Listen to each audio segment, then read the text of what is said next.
So, ayun na guys, nakabalik na tayo, nakauwi na ako. Finally, after 1 hour na biyahe, after work, galing ako ng work, tapos tumiretso na nga ako doon. So, grabe guys, worth it naman yung pagpunta ko at pagkuha ko ng items kasi nga, lahat guys, halos puro bago.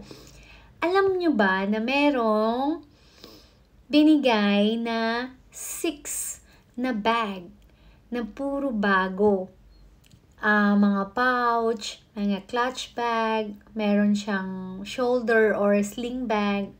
Ipapakita ko sa inyo guys, lahat ng mga laman bago ko siya ilagay sa box.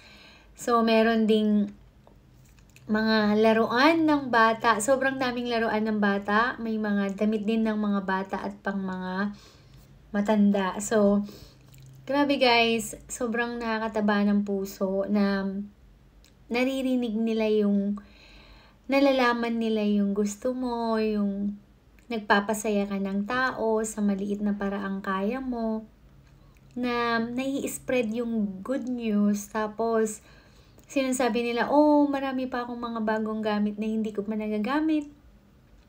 Oh, gusto ko ring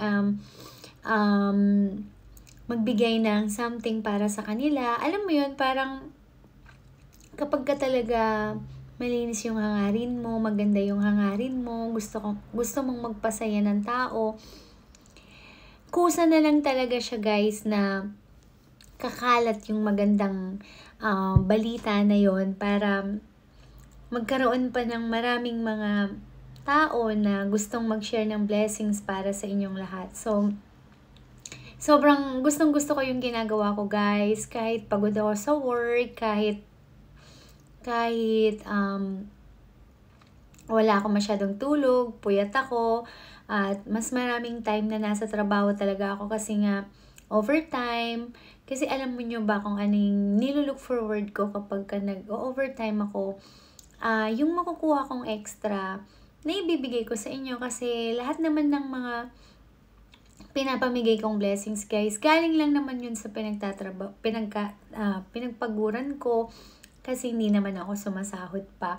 So, sariling bulsa ko talaga to guys. Kaya happy ako na nasi-share ko and sana marami pa tayong mga darating na pagkakataon na makapagbahagi at makapag-share ng blessing sa inyong lahat. And sana mas marami pa tayong pamilyang mapapasaya. And thank you guys kasi sa matyaga nyong paghihintay at matyaga nyong